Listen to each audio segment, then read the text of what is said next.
English லிட்ரேச்சரில் மிகப்பெரிய மதிக்கக்கூடிய ஒரு இன்ஸ்டியூஷன் வந்து பார்த்தீங்கன்னா இஃப்ளோ சொல்லுவாங்க ஹைதராபாத்தில்.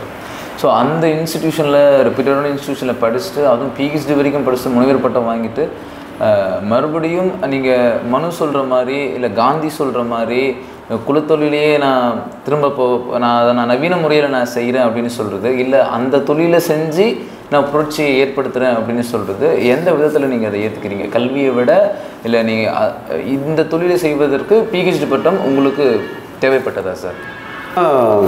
நான் தூய்மை பணியை பற்றி தான் ஆக்சுவலாக ஒரு கோஇன்சிடென்ஸ். தூய்மை பணி நான் ஹைதராபாத் போகும்போது எல்லாம் சிவில் சர்வீஸ் படிக்கணுன்னு தான் போகிறதாங்க.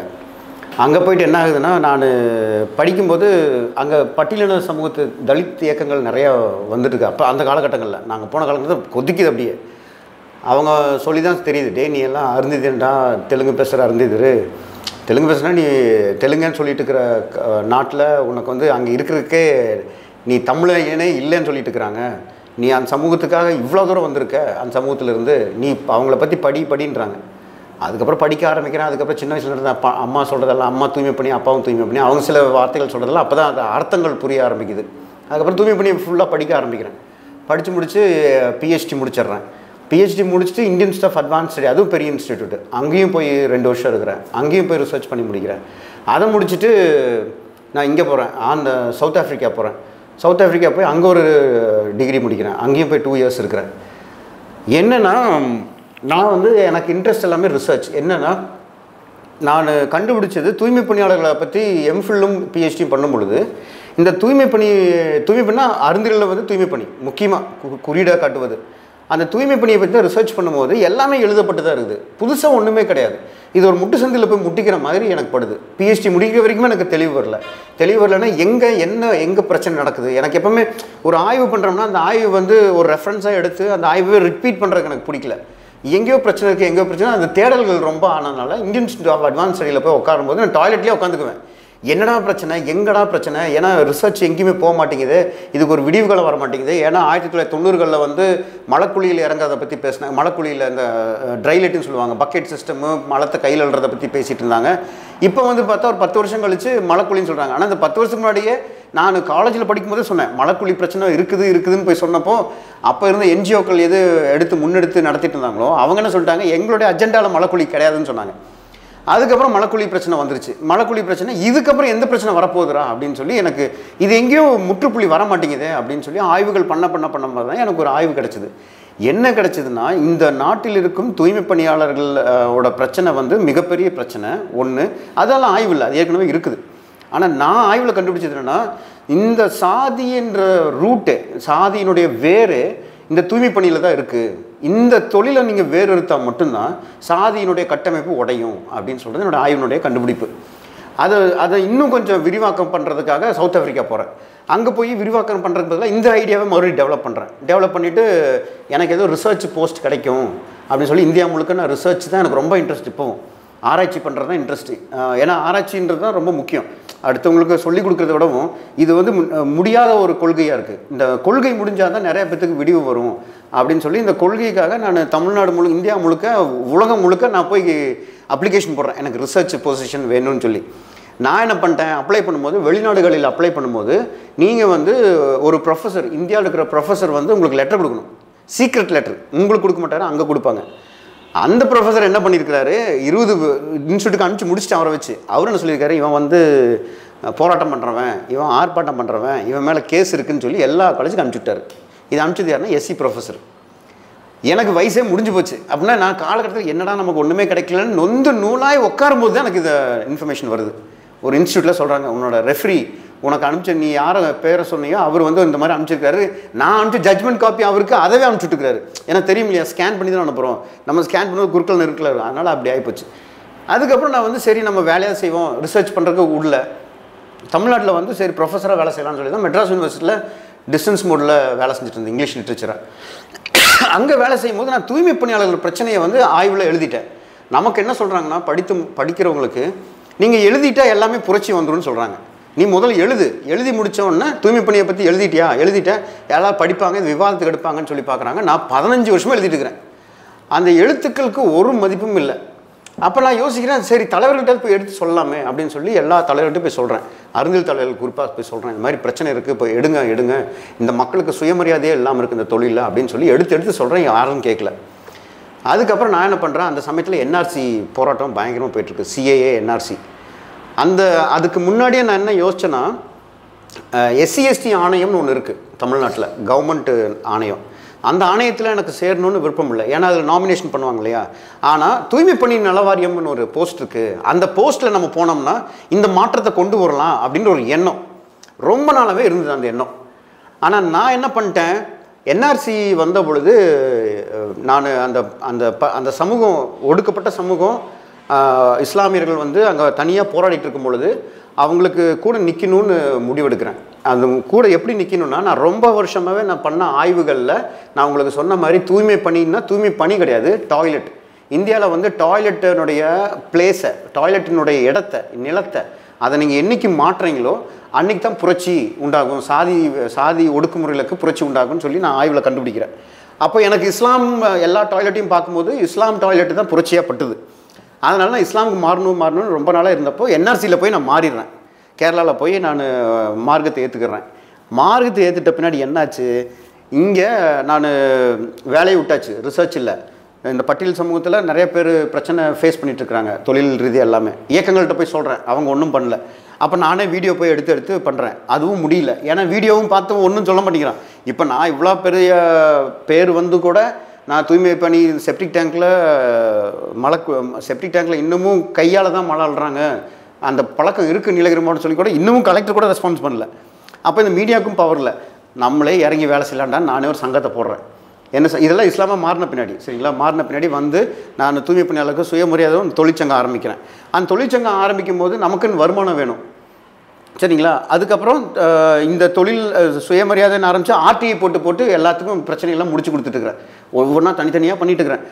அப்போது இந்த நலவாரியம் போஸ்ட் வரும்னு வெயிட் பண்ணிகிட்டு இருக்கும்போது ஒரு தகவல் வருது.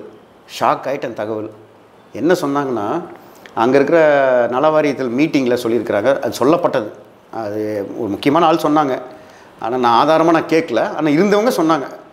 அருந்தியர்கள் எல்லாருமே இப்போ உட்காந்துட்டு இருக்காங்களா நலவாரி போஸ்ட். அப்போ சொன்னாங்களா, இந்த மாதிரி ஒரு பையன் லெட்டர் அனுப்பிச்சிருக்கிறான், அவன் மெம்பர்ஷிப் கன்சிடர் பண்ண சொல்லி ஸ்டேட் ஆணையத்துக்கு, நீங்கள் சொல்லுங்கள் உங்களுடைய கருத்து என்னன்னு சொல்லும்போது இருக்கிற அத்தனை அருந்தியல் சொன்னாருவான், அவனே முஸ்லீமாக மாறிட்டான், அவன் எதுக்கு இந்த ஆணையத்துக்கு வரான், அவனை தூக்கி போடுங்கன்ட்டாங்களாம்.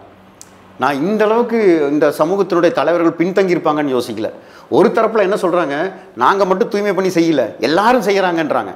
காஷ்மீர்லாம் போயிட்டிங்கன்னா இன்னமும் இஸ்லாமியர்களே மலத்தில் தான் கையில் தான் அள்ளிட்டுக்கிறதா தகவல் புக்கு எழுதியிருக்கிறாங்க இந்தியா முழுக்க. அப்படின்னு இருக்கும்போது இந்த சமூகம் வந்து இது என்னமோ காப்பிரைட் போட்டு பண்ணிட்டு இருக்கிறானுங்க. ஒரு கட்டத்தில் அருந்திய சமூகம் இந்த உள்ளொதுக்கீடு வந்தால் நாங்கள் வந்து மலைக்குழியில் இறங்குறோன்னு சொன்னப்போ, கலைஞர் சொன்னப்போ பாராட்டானுங்க. இந்த பக்கம் போனால் சீமான் வந்து நீங்களாம் மலைக்குழியில் இறங்குற கூட்டுறவனுக்கு தானே, யாராவது சீன்னு சொன்னால் ஐயோ நாங்கள் பண்ணல, ஒட்டுமொத்த சமூகம் பண்ணுதுன்றானுங்க. அந்த சரி அந்த ஆணையத்தில் போஸ்ட் கொடுக்குறாங்கன்னா இல்லை நாங்கள் தான் பண்ணிட்டு இருக்கோம், காப்பிரைட் போட்டு பண்ணிட்டு இருக்கிறானுங்க. அதனால் ரொம்ப நொந்து போயிட்டேன். அந்த இது ரொம்ப நொந்து போயிட்டேன். இப்போ எனக்கு வருமானம் வேணும், சரி ஏதோ ஒரு தொழில் பண்ணலாமேன்னு சொல்லி மளிகை கடை போடுறேன், பால் பிஸ்னஸ் பண்ணுறேன், எல்லாமே பண்ணிட்டு இருக்கிறேன். சின்ன வயசுலேருந்தே என்ன ஒரு பிரச்சனை, நீலகிரி மாவட்டத்தில் இந்த செப்டிக் டேங்க் மட்டும் தருமபுரியில் தஞ்சாவூர்லேருந்து தான் வேலை செய்வாங்க. 30 வண்டி ஓடுது. இந்த 30 வண்டியுமே பிக்கப் வச்சு தான் எடுத்துகிட்டு இருந்தாங்க அந்த காலத்தில். எங்கள் வீட்லேயே வந்து எடுத்தாங்க. எங்கள் அம்மா இறந்த பின்னாடி நானும் ப்ராப்பராக செப்டிக் டேங்க் வண்டி யூஸ் பண்ணி எடுக்கலான்னு சொல்லி எடுக்கிறேன். அவன் சார்ஜ் பண்ணது 14,000 ரூபாய் அந்த காலத்தில். அவன் எங்கே போய் கொட்டுறான், எடுத்து 1 கிலோமீட்டரில் கொட்டிடுறான், எதுலையோ ஆற்றுலையோ குளத்துலையோ எங்கேயோ கொட்டிடுறான். அது தவறு, ஆனால் இருந்தாலும் எடுத்து போய் கொட்டிடுறான். அவனுடைய செலவு எவ்வளோ, 1000 ரூபாய். அப்போ நான் இங்கே போன பின்னாடி பார்க்குறேன், எங்கள் வீட்டில் மல்லிகை கடை வச்சுருக்கேன்னு சொன்னேன் இல்லையா, ஒரு அக்கா வந்து சொல்லுது, அண்ணே எனக்கு அரசன் சோப்பு கொடுனேன்னு சொல்லுது, ஒரு டப்பா கொடுனேன்னு. நமக்கு தான் வியாபாரம்னா பரவாயில்லையே, அரசன் சோப்பு ஒரு டப்பா கொடுத்தாச்சு. அரசன் சோப்பு 1 டசனு. அப்புறம் ரீஃபைண்ட் ஆயில் ஒரு டின்னு கொடுனேன், டின்னுன்னா ஒரு பாக்ஸ் கொடுனேன்னு சொன்னது 12, அதையும் கொடுத்தாச்சு. எனக்கு மனசு கேட்கல. நைட் நேரத்தில் கேட்குறேன் அந்த அக்காட்ட, அக்கா ஏக்கா இத்தனை வாங்கிட்டு போனேன்னு கேட்குறப்ப அந்த அக்கா சொல்லிச்சு, நான் செப்டிக் டேங்க் எடுத்தேன்ப்பா, அவன் 36,000 ரூபா கேட்டான், அவன் தான் இதை கேட்டான் அப்படின்னா. 26,000 ரூபாய். 26,000 அப்போ காசுக்கு என்னக்கா பண்ணீங்கன்னு கேட்டால், தாளிச்சேன் அடகு வச்சு பண்ணேன்னு சொன்னாங்க. அப்போ நீலகிரி மாவட்டம் முழுக்க இந்த தொழிலை செய்கிறவனுங்க எல்லாருமே அடாவடித்தனம் பண்ணுறது, மக்களை மிரட்டுறது. இவனுங்களுக்கு 2 காரணம் தான். சமூகத்தில் வந்து இந்த தொழில் இழிவு, அந்த இழிவை பயன்படுத்தி இவனுங்க பணம் பண்ணிட்டு இருக்கிறானுங்க. எப்படி பணம் பண்ணுவானுங்கன்னா, ஒரு வீட்டுக்கு போவானுங்க, ஒரு ஆள் போக மாட்டான், 5 பேர் போவான். போன உடனே செப்டிக் டேங்கை எடுக்கணும்னு சொன்னால் உடனே உடைப்பான். உடச்சி முடிச்சு எல்லாத்தையும் தெளிச்சு விட்ருவான். அப்போ அவன் எடுத்தே ஆகணும். அதுக்கப்புறம் தான் ரேட் சொல்லுவான். லிட்டர் 4 ரூபான்னு சொல்லுவான், ஃபஸ்ட்டு 12 ரூபான்னு சொல்லுவான். அது எவ்வளோ? சில பேரில் 1.5 லட்ச ரூபா கொடுத்துருக்காங்க. 1.5 லட்ச ரூபா செப்டிக் டேங்க் கொடுத்துருக்காங்க, 50,000 கொடுத்துருக்காங்க, 80,000 கொடுத்துருக்காங்க. வீடு க்ளீன் பண்ணது ஃபேக்ட்ரிக்கு, வீடுக்கெல்லாம் 40,000 வாங்கியிருக்கிறாங்க. நொந்து போயிருக்கிறாங்க. இன்னமும் கோத்தேரி செப்டிக் டேங்க் கிளீனிங் சொல்லி உள்ளே போய் பார்த்தீங்கன்னா நிறைய வீடியோக்களும் போட்டுக்கிறேன். மக்கள் பட்ட இன்னல்கள், பட்டியலின மக்கள். இப்போ நான் என்ன சொல்கிறேன்னா, ஒருத்தன் மலம் கழிக்கணும்னா ஐயோ நாளைக்கு வந்து காசு அதை எடுக்கும்போது இவ்வளோ காசு நமக்கு பத்தாதேன்னு சொல்லிட்டு இருக்கக்கூடாது. ஒன்று. இன்னொன்று, மக்கள்கிட்ட வந்து ஒரு தொழில் பிஸ்னஸ் பண்ணால் ப்ராப்பர் பிஸ்னஸ் பண்ணணும், ப்ரொஃபஷனலாக பிஸ்னஸ் பண்ணணும். நான் போய் தூய்மை பணியாளர்கிட்ட சொல்கிறேன், அங்கே இருக்கிற எங்கள் மக்கள்கிட்ட சொல்கிறேன், என்ன சொல்கிறேன்னா, டேய் நீ போய் நைட் நேரத்தில் பக்கெட் அள்ளி கொட்டிட்டு இருக்கிற, நீ எதுக்குடா வண்டி போடக்கூடாது? அவன் பிக்கப் வச்சு ஓட்டுறான்டா, நீ ஒரு லோன் போட்டு ஓட்டினால 30,000 40,000 சசால்ட்டாக சம்பாதிச்சு போகலாம். அவளை 1.5 லட்ச ரூபா சம்பாதிச்சுட்டு போய் தஞ்சாவூர்லலாம் வீடு கட்டியிருக்கானுங்க, மாடி வீடு கட்டி வட்டிக்கு பணம் விட்டுட்டு இருக்கிறானுங்க. இங்கே பிச்சைக்காரனாக இருக்கிறானுங்க, அங்கே இத்தனை பண்ணிட்டு இருக்கிறானுங்க. அவன் ஒருத்தன் சொல்கிறான், நீங்கள் இவங்களால லேஸில் நினச்சிக்காதீங்க, நீங்கள் அங்கே போய் பாருங்கள் எவ்வளோ பெரிய மாடி வீடெல்லாம் கட்டி இங்கே இருக்கிற பணமெல்லாம் அங்கே போய் எப்படி போகுதுன்னு. நான் சொல்கிறேன், நீ அவ்வளோ சம்பாதிப்பேன்டான். 500 ரூபாய்க்கு நீ குப்பை வாங்கிட்டு இருக்கிற, வீடு வீடாக போய் குப்பை வாங்கி கொத்தடிமையாக வேலை செஞ்சுட்டு இருக்கிறிய, நீ எதுக்கு இந்த வண்டி போட மாட்டேங்கிறேன்னு சொல்லும் போது தான் அவன் சொல்கிறான், இல்லைங்க என்ன பிராண்ட் பண்ணிடுவாங்க, செப்டிக் டேங்க் வேலை செஞ்சால் கழிவு வேலை செய்யலாம் தோட்டி அப்படின்னு சொல்லி பிராண்ட் பண்ணிடுவாங்கன்னு சொல்கிறான். அப்போ தான் நான் சொன்னேன், அம்பேத்கர் கொள்கையை டே இப்போ மட்டும் உன்னை பிராண்ட் பண்ணாமல் இருக்கிறானுங்களா? தூய்மை பண்ணி செய்கிற சக்லினும் இருக்கிறான், தூய்மை பண்ணி பண்ணாத சக்லினும் இருக்கிறான். இந்த 2 சக்லினும் ஒன்றா தானே பார்க்குறான், சக்லினா தானே பார்க்குறான். எந்த சக்லி? கலெக்டர் சக்லினும் இருக்கிறான். இந்த கலெக்டர் சக்லினை என்ன கவுண்டன் சக்லினா சொல்கிறான்? இல்லை அப்போ நான் சொன்னேன், அப்புறம் என்னடா இதில் இருக்குது, காசு வருதுடா. அதே சமயத்தில் காசு வந்தால் 1.5 லட்ச ரூபா வந்தால் அவன் பிள்ளைங்களெல்லாம் படிக்க வைக்கலாமா இல்லையா? காலேஜ் சேர்த்தலாமா இல்லையா? மெடிக்கலே சேர்த்தலாமா இல்லையா? வீடு நல்லா கட்டுறதை விடுங்க, நல்லா பண்ணலாம் இல்லையா? காசு தானே முக்கியம், எல்லாமே வருமானம் முக்கியம் இல்லையா? என்ன சொல்கிறார் அம்பேத்கரும், என்ன சொல்கிறார் பெரியார், என்ன சொல்கிறாரு சொல்லிடுங்க, சொல்கிறது தான் வருமானம் என்பது முக்கியம். நமக்கு நிலம் இல்லை, எதுவுமே இல்லாதப்போ வருமானம் முக்கியம். அந்த வருமானம் இங்கே வரும்போது நீ ஏன் விடுற அப்படின்னு ஆய்வு பண்ணும்போது இன்னொன்று தெரியுது. கோயம்புத்தூர் டாய்லெட், பப்ளிக் டாய்லெட், பெரிய பெரிய டாய்லெட், இதெல்லாமே ஒரு நாளைக்கு 2,000 ரூபா 3,000 ரூபா வர டாய்லெட்டு. அது ஓனர் எல்லாமே மேல்ஜாதிக்காரன், அதில் கழுவுறவன் நம்பாள். நான் என்ன சொல்கிறேன், அதையே நீ எடுக்கல.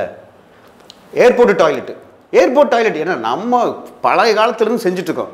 குலத்தொழிலும் ஒன்றுமே கிடையாது, புகுத்தப்பட்ட தொழில். அந்த புகுத்தப்பட்ட தொழிலை வச்சு இப்போ இன்டர்நேஷ்னல் ஒருத்தன் டாய்லெட்டை பற்றி பேசிகிட்டு இருக்கிறான்.